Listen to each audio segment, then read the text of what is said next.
is loud. To the Geek Bomb Presents Ladies in Gaming panel. We are so honoured to have these ladies join us today. Tell you what, if you didn't know who Geek Bomb are, my name's Maude Garrett. G'day, a little bit of background about me. I used to host Nickelodeon. Yeah. And then I went really mainstream and decided to host the Hot30 Countdown, which is a radio show at night.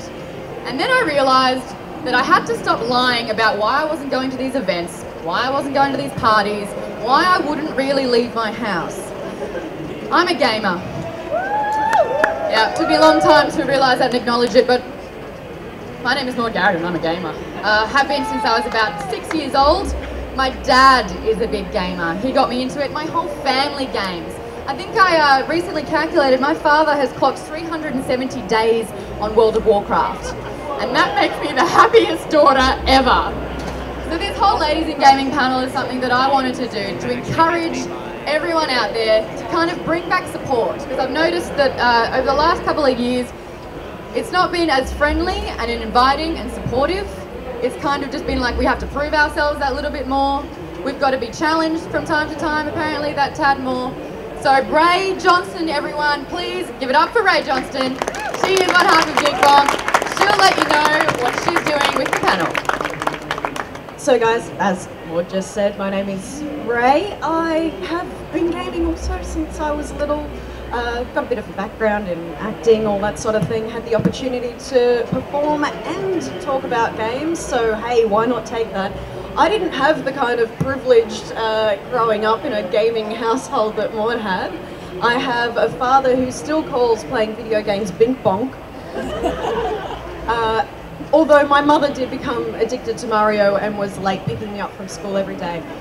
I used to go over friends' place to play games, but yeah, as an adult I was able to indulge in my love a lot more, and I'm very happy to be part of Geek Bomb and be able to help bring this ladies in gaming panel to you all. But it is not about us, it's about these women that we have asked on this panel. We actually put it out to the community, who would you want to see up there? And we listened. So I'm going to bring them out one at a time. Please show your appreciation, because they are some amazing women. We're going to be talking about how they got into the industry, why they're here, some of the trials and tribulations that they face from day to day, why it's so rewarding, and then you get to ask each individual, or as a general question, anything you want to know about what it's like for us in this male-dominated industry. We're not going to really play so much on gender. A lot of people are asking why isn't it just people in gaming? Really valid question. If it was like that kind of panel, there could be 90 of them and we would comfortably fill it out.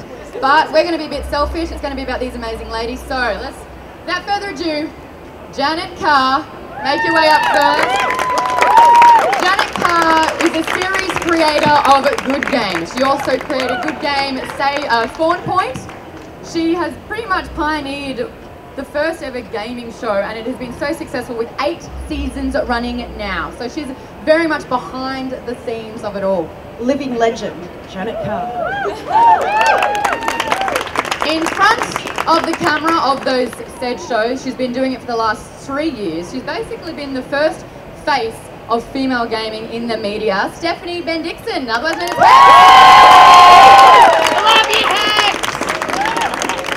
She's also a bit of a babe. We're taking different angles. We've got behind the scenes in production, we've got in front of the camera in production. What about those women who are helping make these games? I'll get her to talk to you more about it, but Rebecca Fernandez is one of those key people behind the gaming industry. She's a programmer, and she's also this is a hard title because it gets me every time. You're the CMO of Convict Interactive. Convict Interactive. Triangle every Man, time. yeah! Every time. Give it up for Beth! She talks in numbers, I hear anyway, so that's good.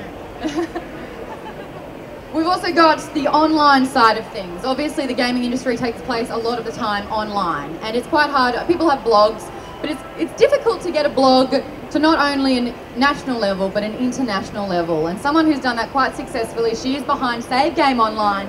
Tash Richards, everyone.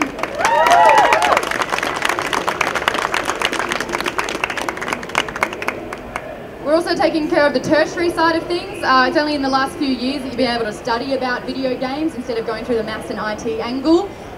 Kirsty Sculler, she's not only a presenter, but she is a lecturer when it comes to all things cosplay. You couldn't make her take the ears off if you tried. And last but not least, a big integral part of the gaming industry is PR. Now, a lot of people don't really know the role of what PR does because it happens in every single company.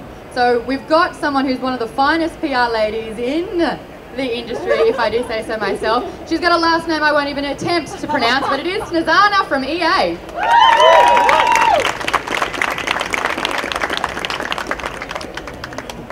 So we're going to just focus on these ladies for a bit. We're going to talk to them about their experiences. Rae afterwards will hit the floor, so get her attention if you've got a question. We are all adults. Please, no yelling out, no kind of causing a scene. Look at these beautiful girls. Draw your attention to them. So if you do have a question, call out Rae and Rae can facilitate that for you. Are we ready to do this? Ladies, how are you feeling? You might want some microphones. We've got two for you there, so make sure you share them. Janet. We're going to have a microphone. Yeah, microphone. Is that it? Hello. There you go. She's behind the scenes, guys. Yeah, just so I don't know all about technical stuff. So you created Good Game. Yes. I want to know, how did it all begin? I have worked for the ABC for many, many years, a couple of decades. And I was actually working for ABC2, creating a show for them called Australia Wide, which was a news and current affairs show, which was really my background. And the creative director of ABC2 just wandered past my desk and said, Janet, have you got any other ideas? They were trying to move into some specialist production for ABC2. Have you got any ideas, Janet? And I said, oh, yes, actually I do. Quickly wrote what's called a one-pager, little idea. And luckily for me, he actually had a gaming background himself. He'd worked for Nintendo. And all of the people who ran ABC2 at the time were geeks, and they all just went, yes. They gave me $1,000 to make a pilot, which in TV terms is nothing. And I co-opted all my friends into helping me, and there was a little studio, a broadband studio that they'd built, and I found that, and we sort of decked that out as our den of gaming. And made a pilot. They went great, gave me $60,000, and turned it into a series of 13 episodes, and yeah, that's how it all began. Now, obviously, I have this thing. I went and sat down in Channel 7's office, and the head of the company said there will never be a gaming show on my channel, and that's just it. He goes, and that's what you'll find everywhere. No one cares about games. Well, that's just not bloody true, is it? No. So, how did you find with these challenges? Because the shows coming up now really rely heavily on sponsorship. On the ABC, it's kind of like you've got to do what you can do. Did you find that that was that was a setback at all? I think had ABC2 not been run at the time by sort of the innovation geeky online people, I probably would have had a tough time getting Good Game up, because that it was the pervasive attitude in the ABC as well. But because we've made it and kind of sneaked it on air, and the feedback that we got from the audience was just incredible. And then a kind of key thing happened. The ABC has an advisory body, and we got a letter from the head of the advisory body saying, this is a fantastic program, it's exactly where the ABC should be going, creating new programs for a sort of, a younger audience. And that really kind of gave us a foot in the door, and then they couldn't really get rid of us because the audience feedback was just so positive. Let's throw out a few figures now. How many people kind of watch the show, tune in, have following you on Facebook and kind of contribute? How many letters do you get each week? What's the kind of circulation with this, just to put people into perspective? Well, on ABC2, Bums on Seats as I call it, on a Tuesday night, we get somewhere between 130 and 140,000, which is, not a massive rating, but it's a good rating for ABC2. Online and iView, we are the #1 iView program made by the ABC, but you have to take into consideration that we make 85 episodes a year and other shows only make 13 or 6. So she's too humble, don't listen to her, she's too humble. No, I mean, that was good. Letter-wise, we get about 15 to 17,000 emails a week, mainly from spawnlings, which is wonderful. And we get Spawn Point is doing incredibly well. We get a very high percentage of 8 to 15-year-olds watching Spawn Point. Probably a higher percentage than the big show. So you've done 8 years of Good Game, you've done 3 years I think it is now of Spawn Point. Where do you see it going? Do you kind of see it getting bigger and better, and is there another audience to cater for? Maybe it could be like senior gaming? Yes. I see gaming's never going to go away.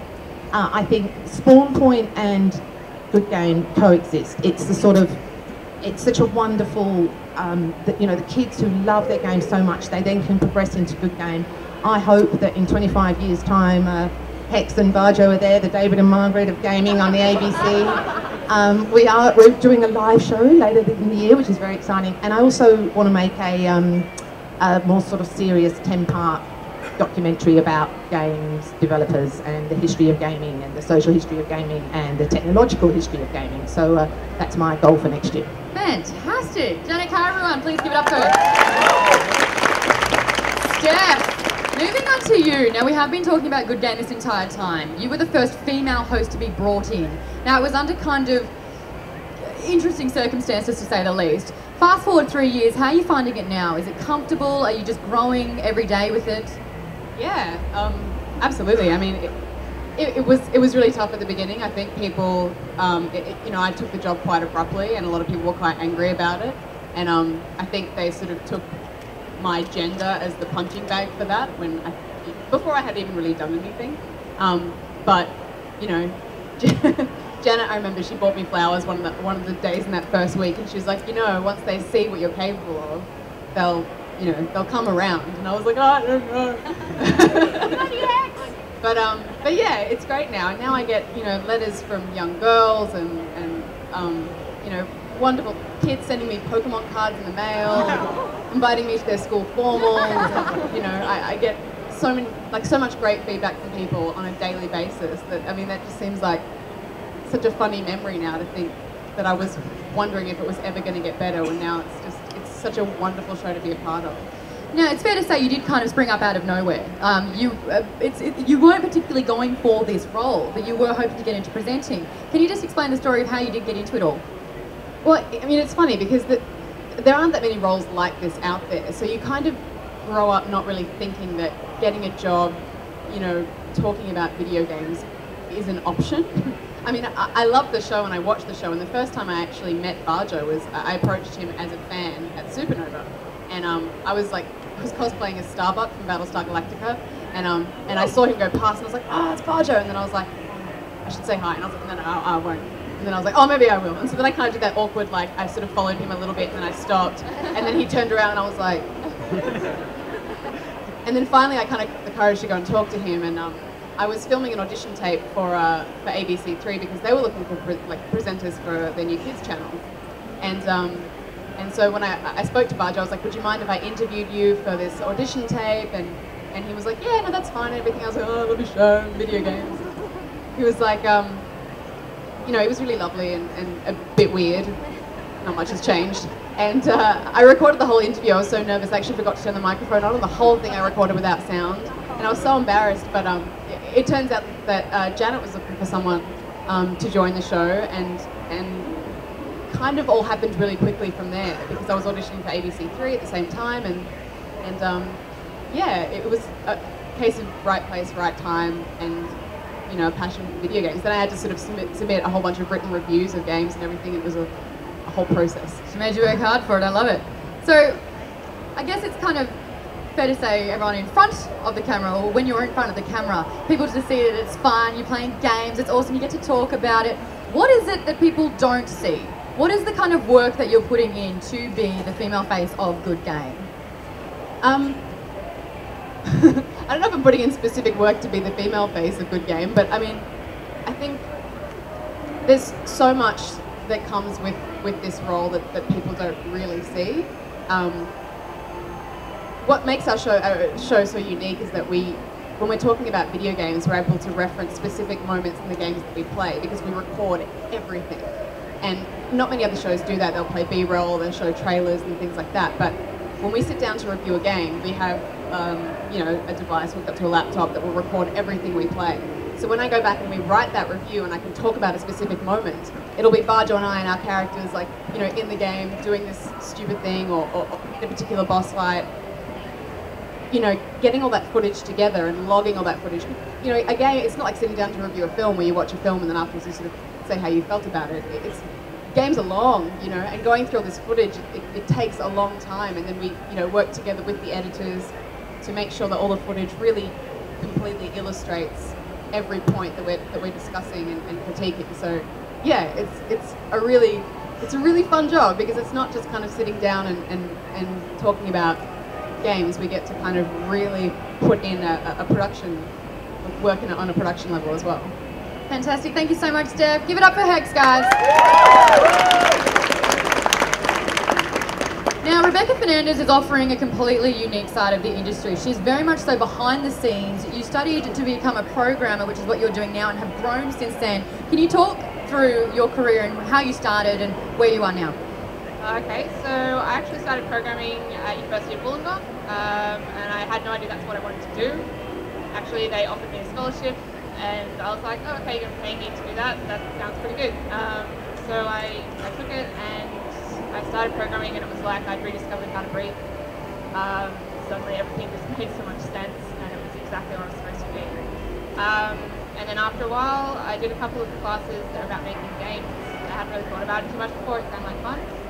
And it was amazing. I loved to be able to control things on the screen. I loved to be able to tell different pieces what to do and where to go. And it was suddenly that for me that was bringing this game to life. I sort of have an idea, and it was my work that was actually making that happen. So that was really cool. So from there, I graduated, and some friends of mine decided that we wanted to make games as well. When I graduated was actually right when all the big studios closed down. So suddenly I graduated with a degree in games programming, and there was nowhere to go, which really sucked. So we decided to make our own studio. So we made our own studio and have been making our own games. That's kind of how I got here. I love that you brushed over that last thing. Oh, and then I made my own studio, and now I'm here. Back up, what is it that you do with Convict Interactive? Okay, yeah, making a studio was a bit difficult after a bit. There's so much stuff in the background. I mean, it's not just about making the games. That is kind of hard work as well, or it is a lot of hard work. Not only do we have to make our own games, we have to kind of run the company, which is something we had no idea how to do. So I kind of handle some of the more marketing things, except I'm scared of what Ned's going to think of my marketing attempts. But I kind of try and get our game out there in front of people, but I also do a lot of programming within the game, kind of bring it to life, and I do a little bit of level design here and there. And just a lot of contacting people and trying to get our name out there. Now, is there a lot of pressure, because in this sort of day and age, if a game just doesn't sell, if it doesn't work, if it doesn't get that love and attention that it deserved, it's kind of, it feels like everything can just crumble down. Is that what you kind of have to deal with day in, day out? Oh yeah. Have some really bad days where you think no one's ever going to want to play your game ever, and you just kind of sit at home and feel terrible. But then we have events like this where we come out and show our game, and we watch kids playing, you know, over and over and over, and their parents have to drag them away. And that is the best feeling on the face of the earth, and that's why I keep doing it. But yeah, there is that real danger that we won't be able to actually get our game out there in front of people, and we'll have to go and work for someone else, or work in a bank or something. It's not really what I want to do. All right, for fear of that ever happening, use this time right now, plug your stuff. Say how people can find out your games. What are they? Come on, sell it. Thanks. All right, so we're making. I'm not gonna waste this. So many people here. Yeah, we're making a game called Triangle Man. It's actually available right now on Jazura, so it's not currently finished, so you can buy it in alpha release. We have 80 levels available for you to play, and there should be about 40 more to come. So please check it out and do us a bit of a favour, it would be great. That is Rebecca Fernandez, everyone, give it up for her. Moving along, we're going to take things online. Hands up just to show a figure, who has a blog or writes a review or talks about games online? That's a lot of people. Now, who's thought, I actually love this so much that I kind of want to make something of it? Right, and how bloody hard is that, right? Well, Tash has done just that. She is the founder of Save Game Online. She now has staff from all over the world working on it. There's a few interesting things about you, Tash, and I want to touch on them now. You are not living in Sydney, which is apparently the whole crux and core of the gaming industry. You're from Brisbane. Who's from Brisbane here? Hell yeah, so am I. So how did you find living in Brisbane away from it all to kind of start off this industry, or start off to be a major impact on this industry? It is definitely tough. There's no doubt about it, it's tough. If you don't live in Sydney, if you don't live in Melbourne, it's really quite difficult because you guys have such a community hub here. So fantastic, you know, you get to do these events, you get to go to industry events, you have the publishers here, you've got the developers here. It really is something special to live here. You guys are very, very lucky. Brisbane, still things happening, but not so much. So I suppose what you really need to do if you live in a place away from Sydney, away from Melbourne, is to use your social network. To use your Twitter, to use your Facebook. Those are really, really important things, and they are where you're going to find people who not only like what you like, but who can get you in touch with people that you need to talk to make things happen for yourself. Most people don't know this about you. You actually have a degree in psychology. Yes, a doctorate. You are a doctorate, sorry, you're a doctor. That's a bad thing to overlook. Sorry, doctor. So Tash has obviously put a lot of effort into that thing. When did you realise, you know what, I want to start my own website? It was always there. I think when you really love gaming, you're always a gamer. It doesn't matter what else you're doing, it's always in your mind. But probably thinking 100% certain, did I want to get into this? Did I want to start up a website? Maybe 2 years ago, which was when everything started happening. We started Save Game on August of last year on my birthday. And from there it's just grown and it's fantastic. So to get something like this off the ground, obviously like I have a website and no one really cares about the pictures that I think are funny on there. How do you get it to be something bigger and better? You were saying that social media plays a massive part in it and to talk to as many people as possible, but how do you get to a point where you need staff? You need staff?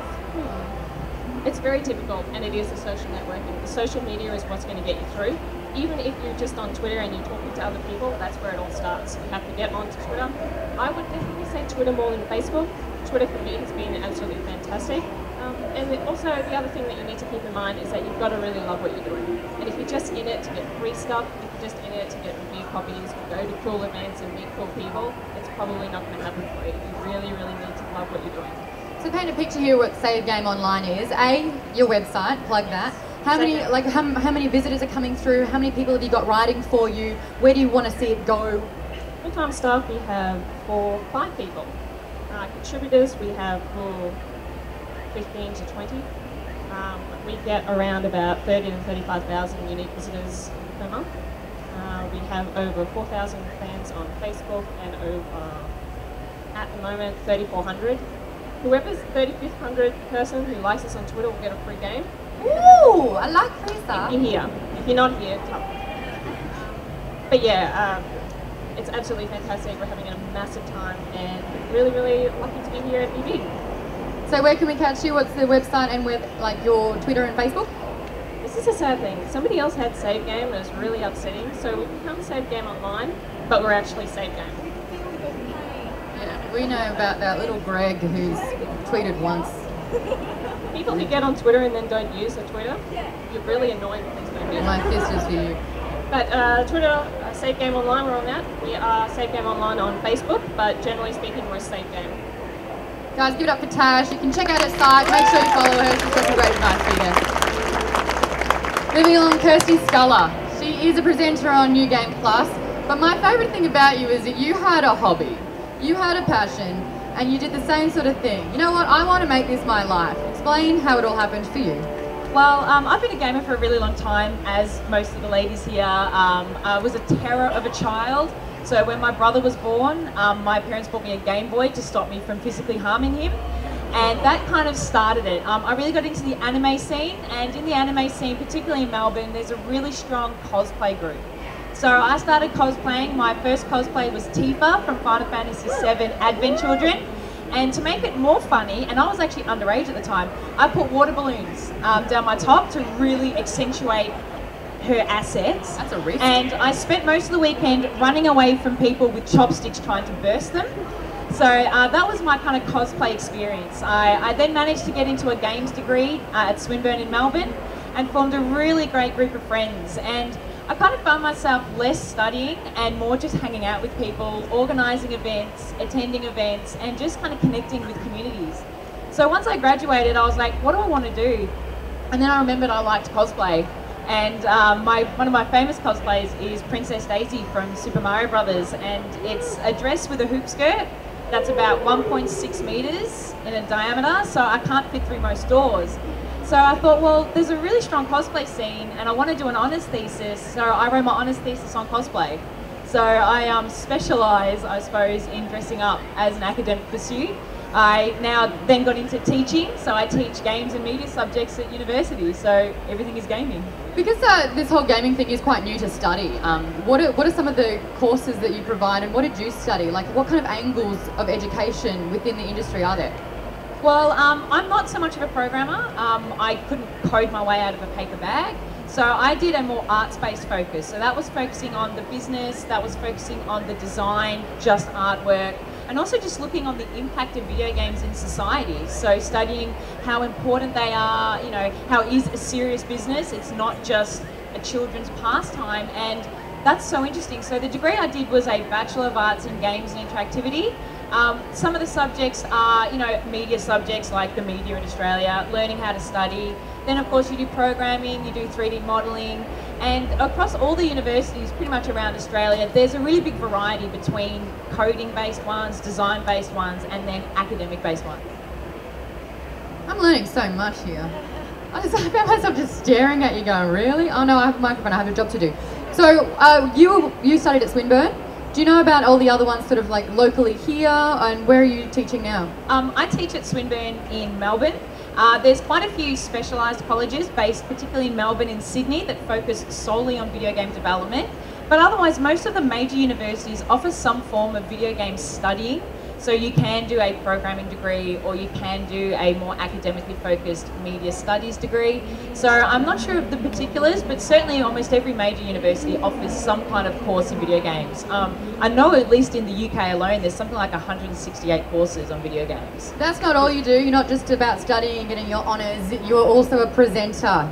Yes. Give us a plug. What are you doing? Yes, I'm currently one of the co-hosts of New Game Plus, which is a community-based TV show. We air here in Sydney, TVS, we air in Melbourne, we air in Brisbane, we air in New Zealand, all about video games. We love talking about video games and all of the associated culture. So check us out, newgameplus.tv. That's what I was about to ask, and there you've got it. Thank you so much for that, Kirsty, Sculler, everyone. And last but certainly not least, we're going very well for time, Snez, you are repping the PR people here. Now I know a lot of my girlfriends that have nothing to do with video games that love PR, and they love the event side of things, and they love promoting products and getting the whole public relations side. I want to know, obviously you studied PR. Did you initially think that you wanted to get within the gaming industry? Not at all. I actually, when I was studying at University of PR and Communications, I actually wanted to work in fashion. And I actually, well... Hello. So basically whilst I was at university, I interned for a couple of places that obviously focused on fashion. Spent about a year being an intern, absolutely hated it, and I was like, what am I going to do? So finished university, my first job was working for CBN Media. And I was still quite unsure. I felt like I didn't really know what I was doing, to be honest. And then I started moving on to another smaller game distributor and really started to, put what I learned at uni into practice. I still wasn't convinced that I was going to stay in the industry. It was only once when I moved over to London and I started working for a PR agency. And I had to, as a PR person, you've got to be really passionate about the products that you want to promote. And I was pushing this DVD collection for John Wayne, and I remember at the time I was just calling up media to get them to do some competitions to write about the DVD collection, and the phones were getting slammed, and I remember just walking away going, I hate my job.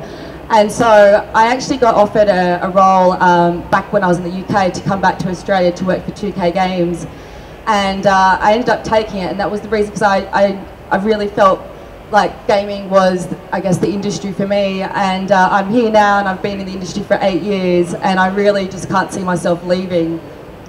We've scored another one, people. Welcome to our group. So for the people that don't know, PR is a word that's thrown around a lot, but a lot of people go, what the hell is it that you do? Please enlighten us all. Oh God. in a very small nutshell, I guess my role predominantly is to make sure that you guys, the public, are aware of our products and what's coming up and why it's cool and why you should buy it. We essentially act as the mouthpiece for our development studios. So, for example, we would work really closely with the people that brought us Battlefield 3. More recently, we've got our guys over from Danger Close here to promote Medal of Honor. So we work really closely with them. So whilst they're busy building the game, we're the ones that are getting all the, I guess, making you guys aware of what they're doing and why it's cool. So how we get that message across is that we work really closely with media, such as Good Game, and we have that really good relationship with them. And throughout the campaign, we will almost drip feed them information about the product. So it's like if there's a new trailer, we would send it to them, and then they would put it up on their site or on the TV program, or just discuss it on radio. We would also put together events, so then that way they can come to our event, get hands-on with the product before it's released. And more recently, we've also opened that up to more of our community members as well. We would also send out many press releases, which I'm sure media love getting from us, which basically talk a little bit more about information about, what the pre-order items are for the product, what the release date is, what the soundtrack is, and essentially we use media to make sure that you guys are aware of our products. Sometimes. I have to ask, you have been doing this for 8 years now. That's a long time to have been comfortably within the gaming industry. Have you completely converted? Are you one of us? You make me feel so old, Maude. I don't mean yes. to. Do you find yourself kind of in your downtime picking up a controller and being like, how did this happen? I'm really enjoying myself. Certainly, hey! Yes. Welcome, that's fantastic. They are our beautiful panellists. Give it up for everyone here. Now you've got a bit of insight onto what they're about. We have covered almost every single angle within the gaming industry, and these are just some of the stories. Obviously it goes a whole lot further. We don't even have people representing other sides of the gaming industry. So while we open this up to the floor, Rae is going to grab a microphone and be the voice of you guys. So raise your hands if you've got a question, and Rae can come around to you now. I also want to say that we've got Mary on board. Mary, where are you? Mary, stand up. Mary is a huge member of the esports community. She is a community manager, she puts on events, and she is the best bloody gamer I have seen. So if you've got any kind of esports tailored questions, she's your gal. I've got her on standby so that we can actually answer any question that you throw at us within a part of every part of the industry. Obviously, we're not going to shy away from the fact that this is a big gender discussion. When the panel was announced, first of all, it was kind of like, is there a point to this? I do believe that there is a point to this. We are growing as a community and as an industry. We are getting better. We are being more inviting. And yeah, ladies are in it, and we're here to bloody well stay. We're not going anywhere. But there's a rift and a divide from time to time, and whether we talk about it to try and heal it, or whether we ignore it and pretend it to go away, I do feel like it's something that everyone here can kind of work towards. So if you do have a question, we are all here and equipped to answer. We're not also here to waste each other's time. So if there's a question that we can all grow from, we are definitely delighted to hear it. Rae, how are you going with the questions? I'm over here. We have our first question. Hey there, everybody. How are you today? That's the question. Just wanted to ask, in regards to recently, unfortunately, we've had to deal with things like abuse towards Jennifer Hepler, who works for BioWare, and also Annika Sorenstein, who does the Feminist Frequency podcast and video series. How do you feel as women within the industry that this continues to pop up and really is affecting us as a community in general, both males and females? I'm happy to start the debate on this one. The Annika question really is a sore spot for me. The fact that we're trying to kind of create an equal message out in the gaming community. But the fact that she's kind of trying to make a point, and it can be controversial. She's doing the troops versus female characters, and she wanted a Kickstarter fund to be able to get the voice out there about this and recognise something that's usually a unspoken topic. But for someone to kind of see that she was trying to earn money, which was volunteered and it was donated, and to have this incredibly negative impact and response from it, and for someone to think that it was okay to create a game where you could punch her in the face and she would get battered, disgusts me completely. I want to voice that, I want to scream that. That is not okay. At all. And it crossed so many things.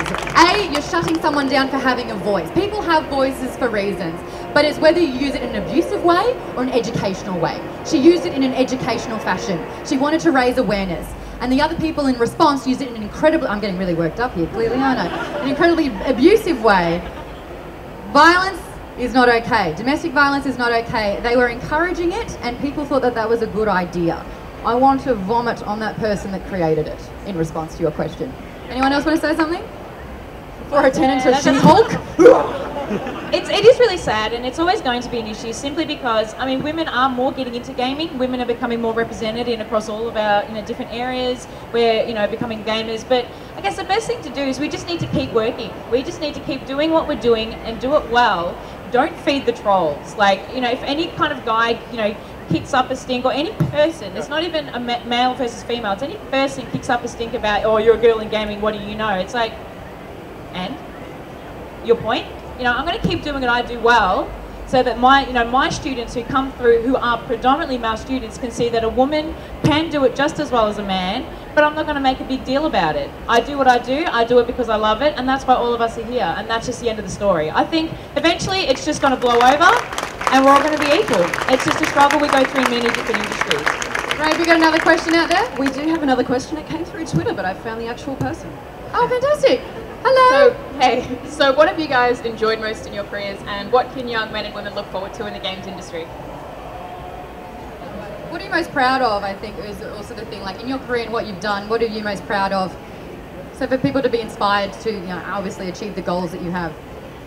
I think for me, we make a weekly show, and as we sort of mentioned before, people don't often realise the amount of work that goes into creating just half an hour of television, and the work that goes into reviewing a game. So it kind of, each review becomes your baby in a way, and you'll put so much time into this game. If there's a character that you've created in that game that you've spent a lot of hours with, and you really attach to that character, and then you're sharing that character and your experiences with everyone who watches that show, and you've selected the best bits of your experiences, and you've talked about them, and your highs and your lows, and you've cried and you've laughed and everything. When that goes to air each week, and then we get the people saying, I cried in that moment too, or I actually went another way and I did this, or anything like that. It's really exciting. It feels like such an accomplishment because you're so attached to it and you're so tied to it, and you're living and breathing this game for this week, and then you kind of let it go, and it's really exciting. It's a wonderful feeling. So every week is my best moment for me when that show goes to air. Beck, your kind of goals are a lot different to being behind the game. Obviously, is the achievement that you have when your game's on the shelf, is this something that, to get people inspired by programming and to kind of do what you do, what are the goals that you've achieved to kind of, that you're proud of? Well, ever hearing someone talk about my game like that would be fantastic. Like I said before, it's definitely having people play your game. But I think one of the things I'm most proud of was probably making my first game. It was just learning that I could do it, and that it actually wasn't really that hard. Like, it's hard, but it's not like unachievable. You work a lot at it, and it's something that you can actually create. And it was a terrible, terrible, terrible game. It's never seen the light of day, but I'm so proud that I actually managed to achieve that. All right, just quickly so Rae can work the room, work it a little bit better. Show of hands who does have a question, just so Rae can see you and make note of who you are, and so she can get over there. You do have a question right now though, Rae? I do. This is a question for Mary, actually, regarding esports. Hey, you're up! Give it up for Mary, everyone! Hello. We've got the GSL in Korea, we've got BlizzCon in the Americas, and we've got IGN Pro League. I just wanted to know, how hard is it for female gamers to get in, to be recognised in a professional capacity in the esports industry? How hard is it for them to break in and be taken seriously in these types of events? I'm more of a console gamer, so I'm on the console side of things. Those events are more general to the PC side of things. Eat the microphone. Sorry, I don't do this much. But yeah, I'm a console gamer, so I'm in the console scene much more rather than the PC. But breaking into the scene and being taken seriously, it really is what Kirsty said in terms of don't feed the trolls. You let your game do the talking, and that's basically it. Like you prove yourself. It's like sports. Basically, you do what you do it well, you get recognised for it, and if anyone puts you down, tell them to go away. I think that's a good point. It's like we've got to just stop using words and we've got to just start, you know, talking with our actions and our talents. So it's like arguments won straight away if you're good at what you do. Like really, how can you get around that? Rae, where are you? Oh, I'm over here, I'm in the thick of it. I've got a question. Yo. Okay. I was just wondering, after everything, I just wanted to know, what would your ideal legacy be? What mark would you like to leave on the gaming world? Well, Anyone and everyone. Who wants to answer that? Janet, yes, the house mic over. I would like Australia to be seen around the world as the world's best gaming coverage. And I think, you know, I'm so proud of the ABC, frankly, for giving us the money to make good game. I think gaming has fundamentally changed the way human beings choose to entertain themselves. And for the ABC, the public broadcaster, the taxpayers, to fund us to be able to analyse that, as well as the reviews. You know, I'm very proud in the programme that we also talk about the industry and gaming culture. And when I think about the spawnlings watching, that, you know, hopefully we are helping them develop the skills to think about the games that they're playing, understand game design techniques, and really apply some, you know, careful selection about what they play. And it can only go from there. So I think if my legacy, I would like for the understanding that you can do gaming coverage in a very sort of serious but fun way, and the rest of the world to do that as well. That's a fantastic question. Does anyone else want to answer that one on the panel? The legacy that you'll leave behind? Tash, Snez, Kirsty. I guess, coming from an academic perspective, I just like games to be taken seriously. I'm 100% with Janet as well, for, you know, Australia to really be at the forefront of gaming reporting, game making, and just gamer culture. But just for us, you know, for it to be no longer recognised as just a children's pastime, that it is a real, you know, I don't want to get into the whole games as art, but it is a form of expression, it's a form of entertainment, and that we can do it really well. That's right. I think a lot of people, when I get challenged, going, why do you play games? Like, why would you lock yourself in a room that's dark and play games for hours on end? And my response is quite simple. It's like, do you go watch movies? Yeah. Do you watch a DVD and put it on for 2 hours? Yeah. That's what I do.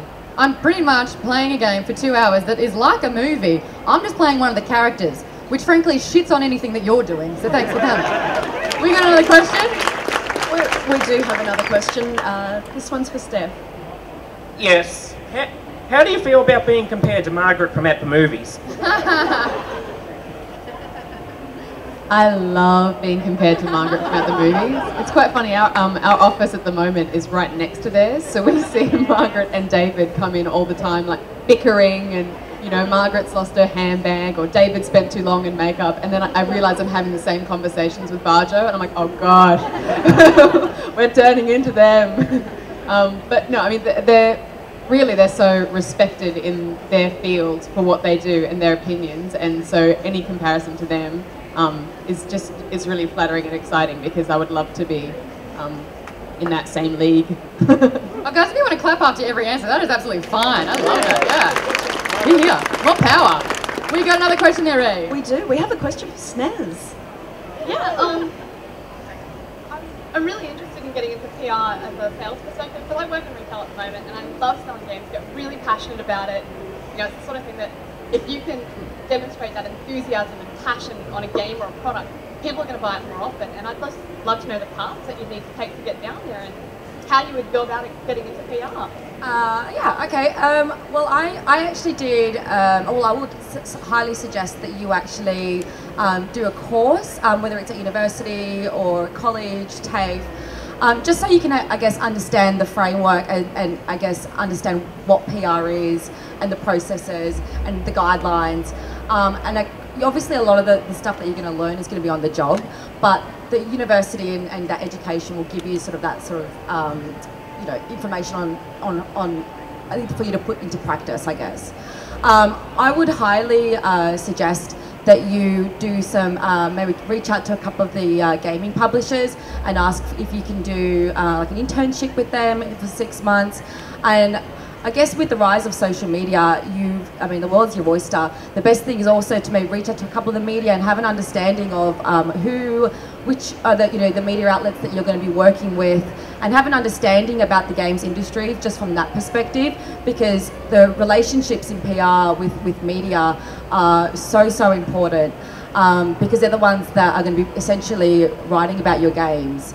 But I would highly recommend that you just reach out to a couple of the publishers and try and get as much work experience as possible, because there are always jobs coming around and they're always going to hire someone that they've seen at an event, or that they've been like recommended by someone else in the industry. Okay, we've got another one over here. Morning, ladies. Being ladies in the gaming, or mostly a male-dominated field, how do you girls feel about the over-sexualization of women in video games, from Dead or Alive to Juliet Starling in Lollipop Chainsaw? Have fun, guys. Yeah, this is like a huge killer fish. I don't think it's necessarily just hypersexualization of women, though. Most of the male characters in video games are also hypersexualized. Think of Duke Nukem. Think of many of the male characters in a lot of those fighting games as well. God of War. Yeah, God of War. So I think it's just. Yeah, I think it's just a gaming is such an over-the-top medium, so that's the way they express the hyperness of the medium, is through the hypersexualization of characters. Obviously, there is a real lack of, medium range, I guess, less sexualized female characters, and that does make it difficult, but you just kind of have to deal with it. From a cosplay perspective, it's just as hard choosing a female character as a female as it is choosing a male character as a male, because it's so hard to get super buff. To be the God of War. I think I personally would just like to see more female protagonists in games, period. I think there's always going to be a kind of idealized version of characters in games, because everyone really wants to be the hero and they want to look amazing. And I know when I'm making a character in a game where you have a character editor, I always make my characters look like taller, like hotter versions of me. So I think when we see more women in the development industry, we'll start to see more female characters in games, because that's really, I think, the issue is that there's a lot of men in the industry making games for men, and so we don't see a lot of intelligent, clever, strong female characters being the main protagonist in a game. They seem to always be the sidekick or the damsel or the girlfriend that gets captured and needs to be saved or something like that, or the prostitute or whatever. There's actually a fine line between like a horror movie and a video game, because it's always the damsel in distress. She's always a hypersexualized as well. So I guess there's a bit of a parallel there, like with horror and video games. So that's I don't think it's just a gaming industry thing at all, or a video game thing. I think when you think about it, it actually expands bigger into society and into all forms of entertainment and media. And there's a way also to make characters sexy without having to make them like nearly naked as well. I think that's the other thing. I'm happy to play a sexy character. She can be wearing a tight outfit or whatever, but it's when you see characters that are wearing like next to nothing, it just becomes unrealistic, because as a gamer you're like, well, that's not going to protect her in battle. Like she's not going to take on an army of orcs or whatever, or that's not going to stop any gunfire. And it takes you out of the fantasy, because you kind of start to pick flaws in it. Hey Rae, have you got another question there? Yeah, we've got a question here for Beck. Just refrain from yelling out if that's cool as well. We're all here to listen. So Beck? G'day, I'm just wondering, what do you see the blocks in just Australian gaming making itself? We've had a couple of crashes in big Australian big gamings. What do you see the blocks in both government and just overall views of gamings in Australia? Like, what's the blocks? So what are the things stopping everyone in Australia from making an incredible game? What are your biggest blocks? That's a good word. Part of it is possibly the strong Australian dollar at the moment, in that a lot of people are having trouble selling. They don't make as much money by selling overseas. this is a really hard question. There's a lot of, I guess, unrest globally, and that it's actually cheaper for the publishers to have companies in other countries. I know Canada's doing really well. Their government actually funds a lot of it, which is probably another thing, in that we don't have as much government funding here. We do have a fair bit. For example, Screen New South Wales are actually funding the indies that are in the other section right now. But, you know, good. I don't know, I have a feeling that, we talked about a lot, but I have a feeling the days of the big studio, they're not coming to a close, but they're kind of, I don't know, they're growing smaller. There's a lot of more indie companies who are kind of rising up from that.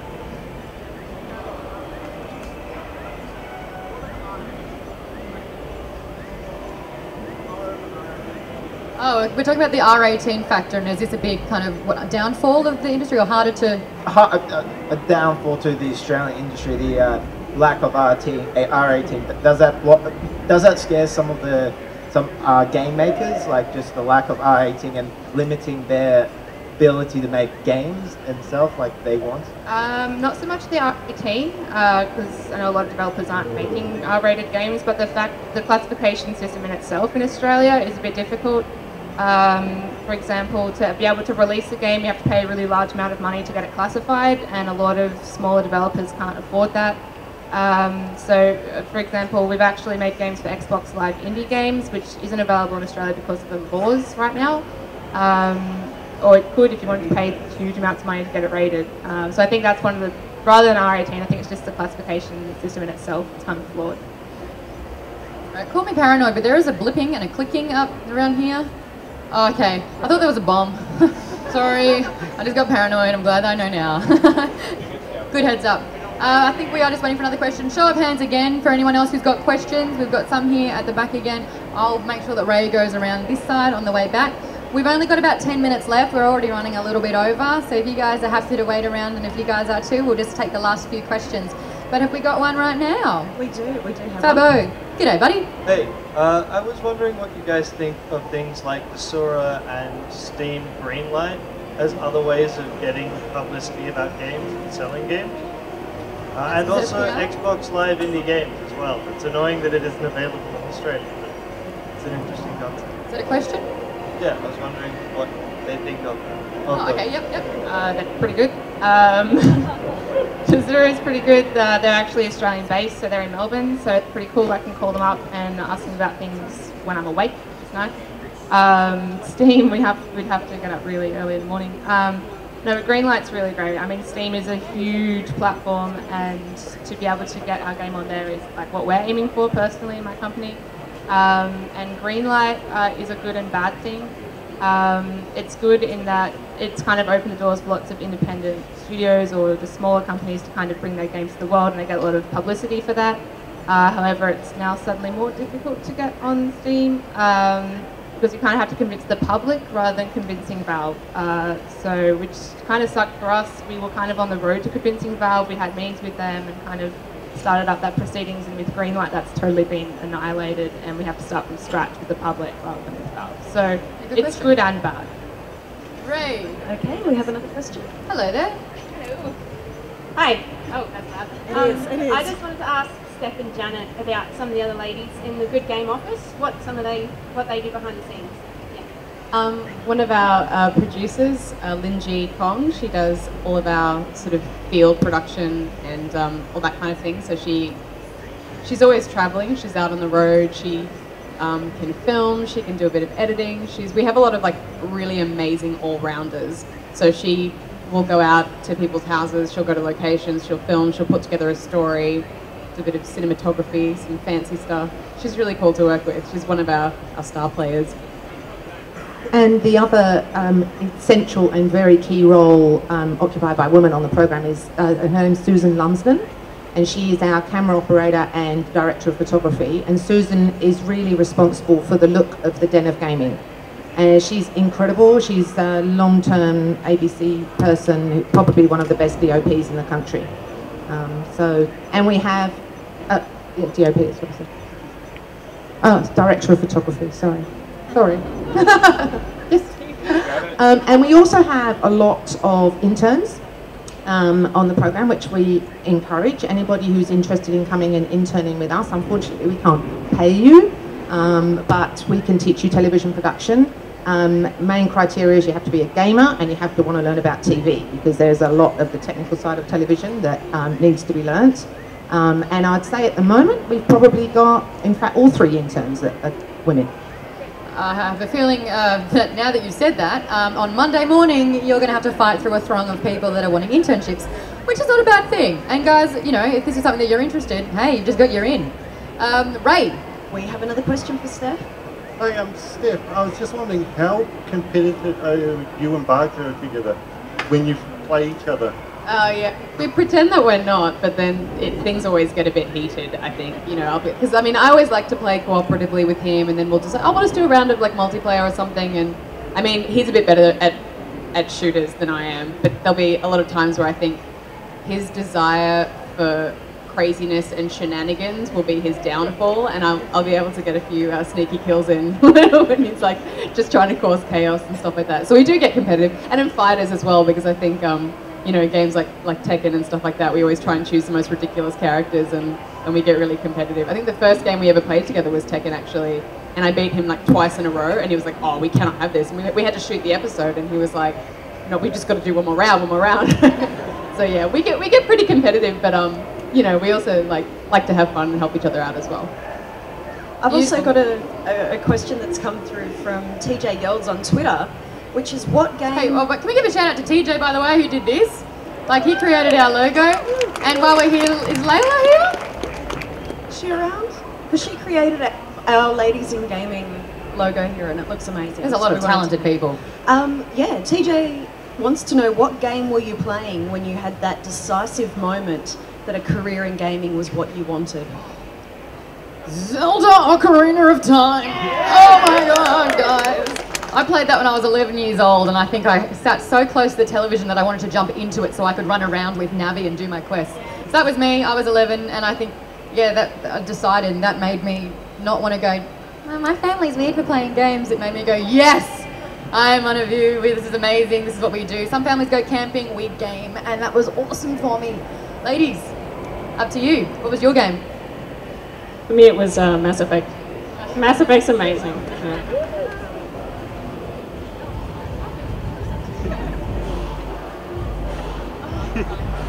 I actually don't really remember if it was one specific game. I think it was just the great joy that it brought me in general.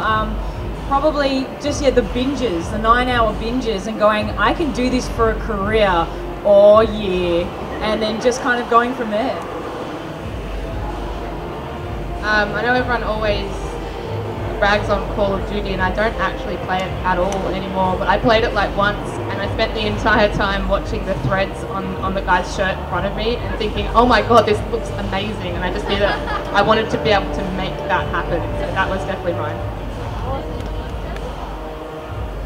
I don't know that there was any game that I played that made me realise I wanted a career in games, because I didn't, like I said before, I didn't really realise that a career in games was an option for me until it kind of presented itself, which was awesome. But probably the game that affected me the most, you know, that's really started my love affair with gaming, was actually a text-based MUD called Lensmore.